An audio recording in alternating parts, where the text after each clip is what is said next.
Mesdames et messieurs, merci de nous recevoir chez vous pour le journal. Voici les titres. Une dizaine de personnes enlevées par des présumés de Boko Haram le week-end dernier à Djamiron, dans la province du Tchad.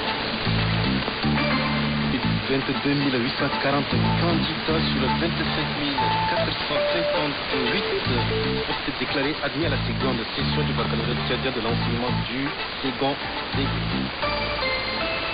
Une dizaine de enfants, un jeune homme enlevés par des présumés éléments de Boko Haram le week-end dernier à Karagouboua, au nord de Djamiron. La localité est située à une quarantaine de kilomètres à l'ouest de Liwa, dans la province du Tchad. D'après le témoignage d'une personne de la localité, plusieurs personnes arrivées armées dans le village de Karagouboua dans la nuit de samedi ont tiré en l'air pour terroriser les habitants. Selon la même source, les hommes sont répartis avec les femmes les moins âgées. Et puis au Mali, dans un communiqué de presse rendu public le week-end dernier, l'ambassade des États-Unis d'Amérique au Mali a appelé ses ressortissants non essentiels à quitter le pays en raison du risque accru d'attaques terroristes dans les zones fréquentées par les Occidentaux. Le communiqué d'ajouter que les États-Unis éprouvent de plus en plus de difficultés à fournir de l'aide d'urgence aux citoyens américains se trouvant sur le sol malien.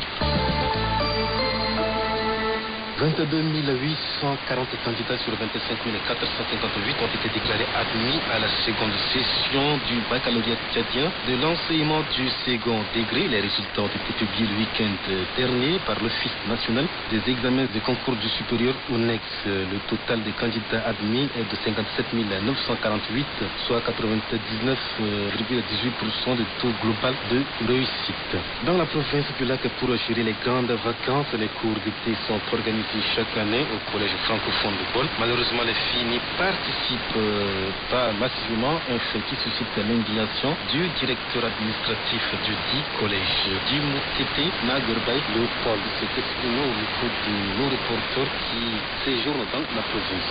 Il parle ici de la participation des filles au cours d'été au micro de Mohamed Abakar Kafou.